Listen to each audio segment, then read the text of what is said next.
And we're back talking with Kate Northrup. So tell me more about Mike in the dressing room and Oh, I was just saying, whenever I put on a dress that's like billowy or sort of like a smock dress, I can't think tented. of the right, like a sheath dress or something like that. He's just like, why would you wear that? I can't see you in it, Oh you know. yeah, So just to back up what you were saying about men tend to actually have a good eye that will mimic what's good on camera because yeah, they prefer things that where you can see your body. exactly. I mean, we women were all kind of attracted to the tented and the things that are kind of like, whoa, I'm an Totally. angel in the heaven, and guys are like, no, I want to Yeah. see the body now. Exactly, exactly. So yeah, so for some of you, if your boyfriend is willing to go with you, it's not Yes. a bad idea to take him shopping. Yes, exactly. I know that when I did my shoot, I styled it myself in terms of like I knew exactly what I wanted to wear. I knew exactly what colors because I had done so much foundational work. But the day of the shoot, I told my makeup artist, I was like, listen, like I want you to be looking for, is there something sticking out of my head? Because I did a Totally. shoot where I had a hanger coming out of my head. Do you know what Oh I my god. mean? And Sometimes it's the just like photographer just there's doesn't. those little tiny little things. Yeah, it's really important. Yeah. So, and now, what do you think is your biggest style challenge? Well, so my biggest style challenge would be to putting together outfits that are creative and sophisticated while still easy. Yeah. There's something like I love dresses because they're so easy. I just need shoes, a Mhm. dress, jewelry. Like Mhm. I don't like a lot of pieces, but then I like how they look, but it's just too complicated. So I do struggle with how to make it easy while Mhm. still looking um, polished in a certain way. Because like at home, I'm at home right now. I'm wearing like this. I don't know, like I'm wearing a cardigan and jeans, and that's pretty. I mean, I live in Portland, Maine. You know, this is kind of how I dress, and I. And to be honest, it was the same when I lived in New York. But when I'm going out to something, I Yeah. want to ramp it up a notch. And so, yeah, beyond just like buying a dress, which is what I always do, I'm just like a little bit easy. I'll just buy a dress. Getting like ramping that up a little bit is a challenge for me. Mhm. And what kind of event for you would you foresee as the most stressful? If something came up, you're like, I have nothing to wear. A media thing. Like Yeah. I have not done. So my book's about to come out in September. I've just been speaking with a publicist, and she's talking about okay, here are the segments we're going to pitch and all that stuff, and and she's talking about these different things that I could be on, and I'm like, I can't. What? No, like what do I wear? And that is it's so funny.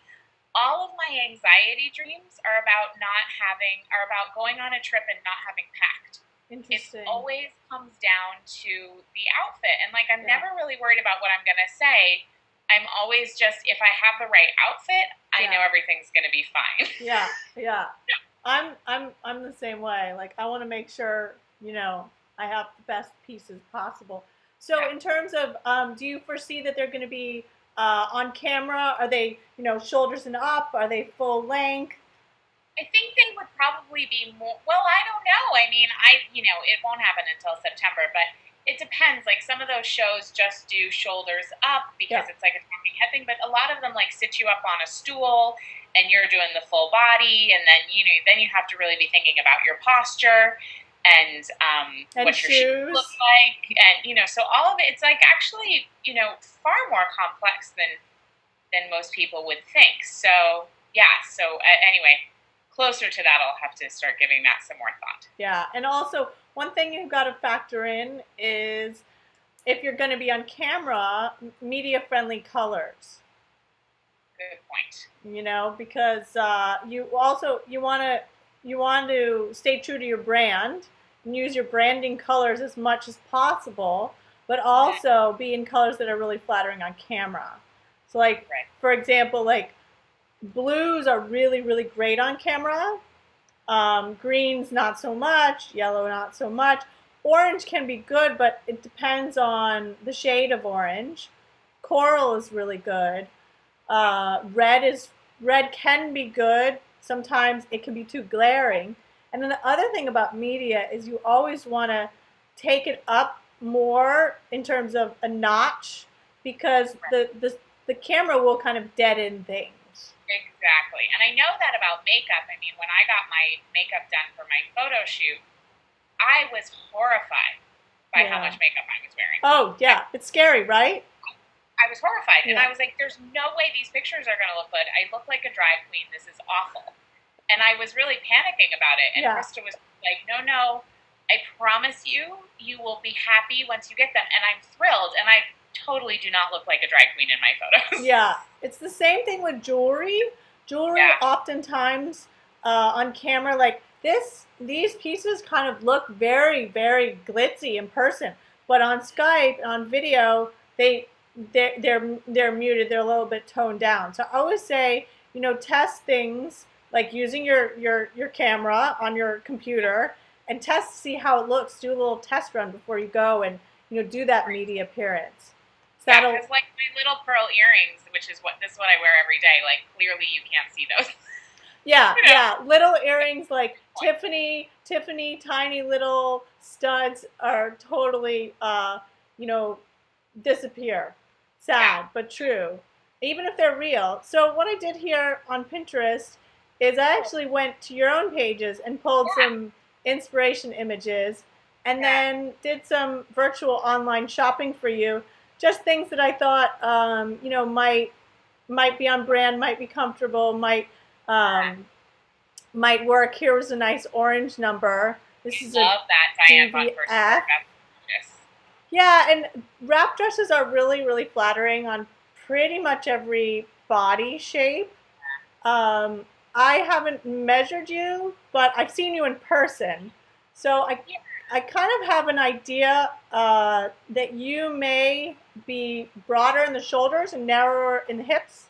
That's exactly it. I'm usually an 8 or a 10 on top and a 6 on the bottom. Yeah. So I remember seeing you I wonder if I have it here. I remember seeing you in a black dress where you had sort of tassels on the bottom half. Yeah, it's on my, it's a mini skirt that has it's like a fringe, and I wore that in the photo shoot. Yeah, that is actually really great for your shape. So is something like this where you got more volume on the bottom. Yeah. You always want to be adding more volume and adding in waist definition because when you're in an inverted triangle, what can happen is sometimes you can look more masculine than feminine. Exactly. Yeah, I've been playing with peplums recently. Yep. Peplums are also really awesome. Yeah, exactly. That's been really fun. The nice thing about peplums is it adds sort of subtle volume, but not overall volume. Right. It just kind of adds like volume details. Right, because I also have like a big booty, so I don't want to get like crazy.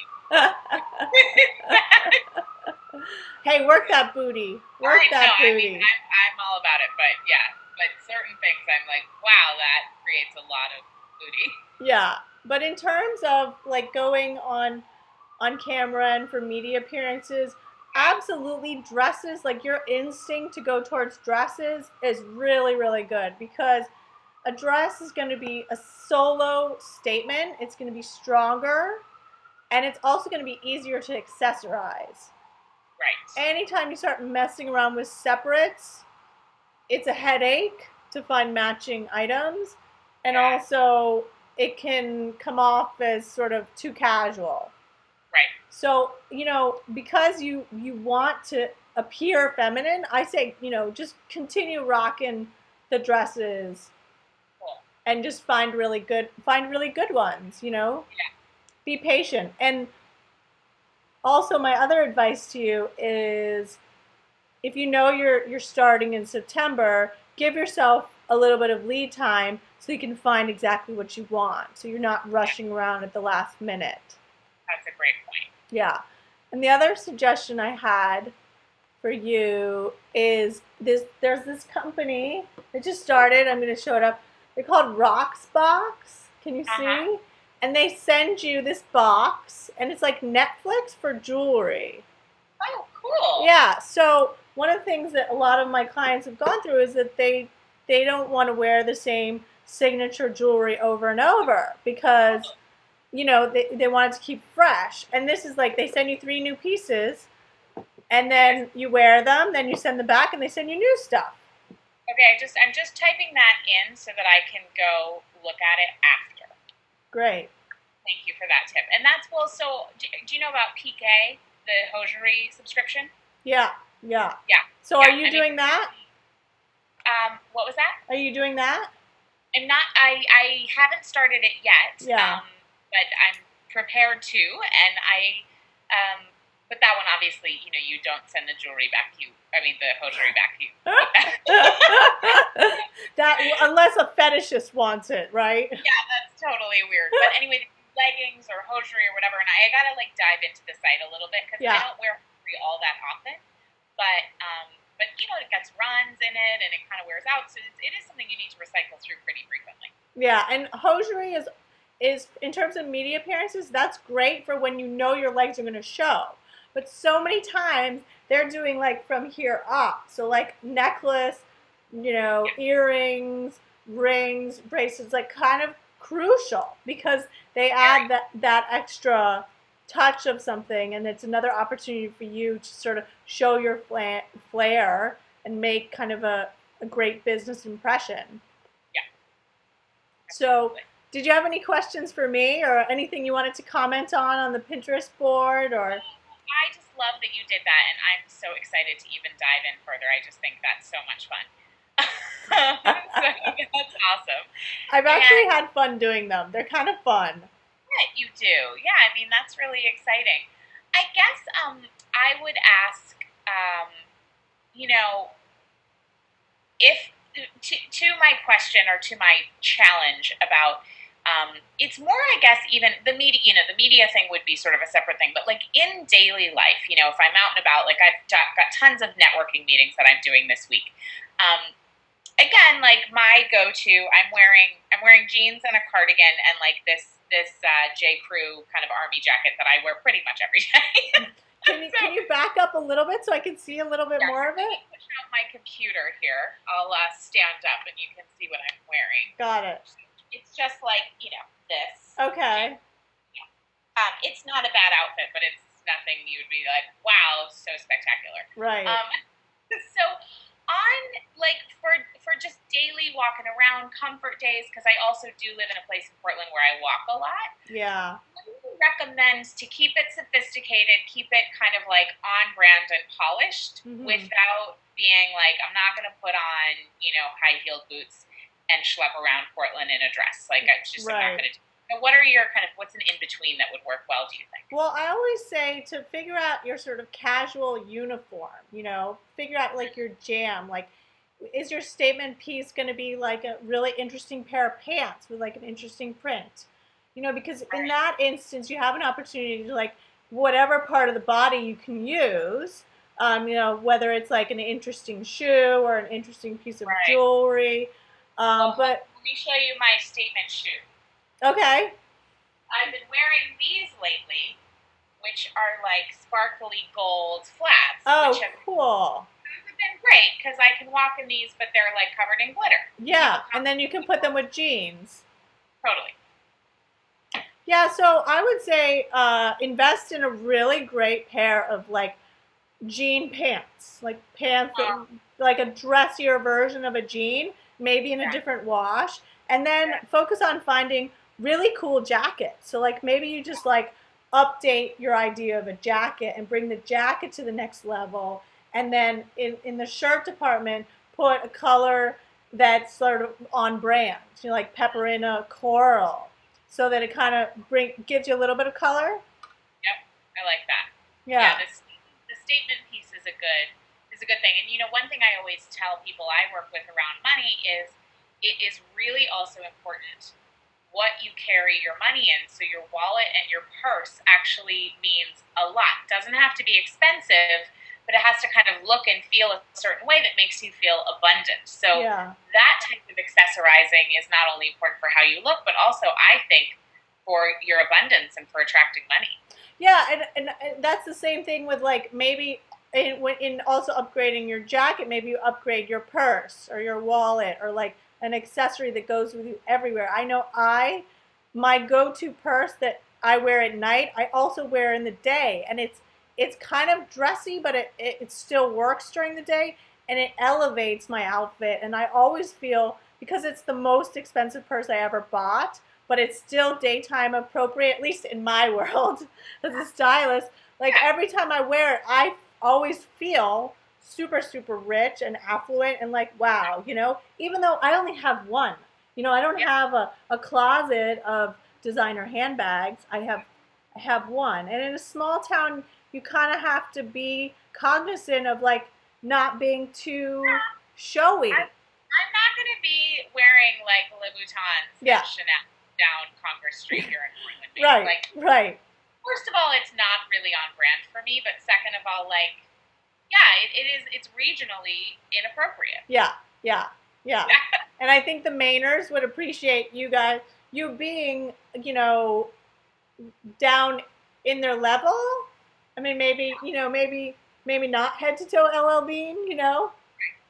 Though I do really rock the bean boots in the winter because it's slushy out, and those things can be cute.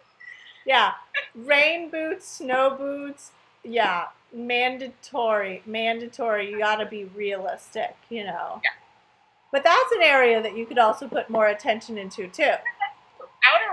Outerwear, and like I know that Timberland makes great, really quality boots. Aquatalia makes quality boots. So don't feel that you have to always pull out the plastic boots, because they're just like Timberland's boots they're in suede nubuck and they're treated and they look like a leather boot, but they're as indestructible as a plastic boot, as a welly, but without the sweating thing. I don't know if you... Totally. I have trouble with the sweaty feet. They're not breathable. I mean, they're plastic. Exactly. Well, thank you so much. And for all of you listening, you can check out KateNorthrup.com. You can also check out Kate's on Pinterest. She's also on Facebook at Kate Northrup. She's on Twitter. I mean, she's everywhere. Let's face it. Find her, follow her, check out her new book. I can't wait to read it. It sounds fabulous. I'm excited to launch her. Yay! Yay! Do you know when? Yeah, September 3rd. Fantastic. Great. Yeah. Well, good luck with that. And thanks again. Namaste. Namaste. Thank you. Bye.